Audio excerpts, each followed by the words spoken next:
So to get right to the point today, I got a little game that I'd like for y'all to play. It's called, How Many Teenagers Do You Know That Are Actively Pursuing a Life with God? For most of us, that game doesn't last very long. Like a banging on a gong, the preachers say, "What's wrong with kids today?" And the song goes on and on and on. But the song being sung is partly true. We're surrounded by a generation who, for the most part, would rather smoke a joint than sit in a pew. And to be honest, I'm really tired of placing all the blame on them, so I'm here to suggest that perhaps part of the problem, church, is you. Please hear me out. You see, teenagers today, and people, for that matter, would rather live by their own luck because they see the religious system as just way too stuck. And if you heard me say that I read my Bible every day, you'd be like, what the fudge? Doesn't that mean you're quick to judge, never budge, and just a plain old schmuck? And if this is the perception that we're so full of pride, then perhaps it's time we took a look inside and tried to reclaim the part of Jesus that some of us have lost.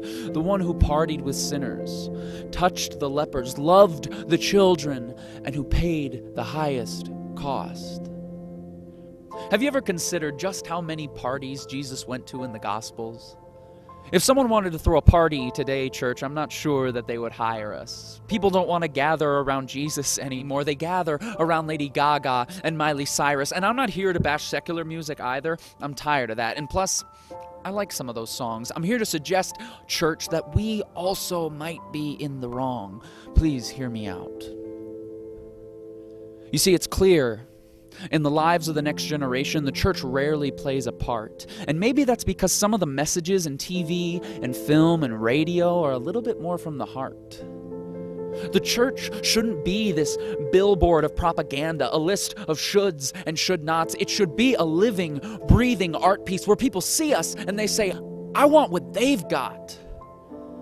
When did the movement of Jesus lose its authenticity and require its members to climb to some spiritual peak? Because if only the strong survive, then how come his power is perfect when we're weak? Now please hear me. I know some churches do this right, and I'm not trying to start a fight. I'm here to suggest that we might just be as blind as those to whom we're trying to give sight. We as the church need to wisen up because the next generation is rising up and they're finding their prize in the things of this world because in their eyes, we haven't given them a better option.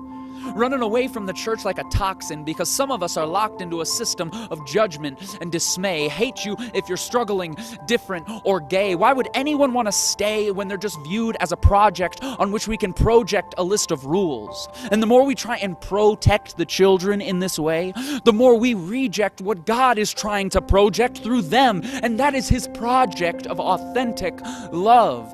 Please hear me out. You've made it this far. I'm not trying to be harsh, and I'm not trying to be condemning to either side. I'm suggesting that instead of forcing people onto some religious journey, let's just invite them along for the ride. Let's look to share before we look to teach, and maybe let's put a little more care into what we preach.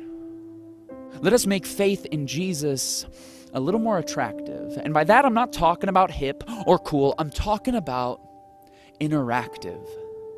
Because you can never underestimate the power of someone who truly cares and who dares to be the one person who will listen when no one else will. This is the kind of love that I believe Jesus was talking about. That authentic love that spurs us to a life that people can't help but be attracted to. Church, let us begin to live in that love. And let us stop blaming the younger generation for every problem in the world and instead come alongside them and invite them on an adventure that Jesus said would bring even greater things yet to come. This is authentic love.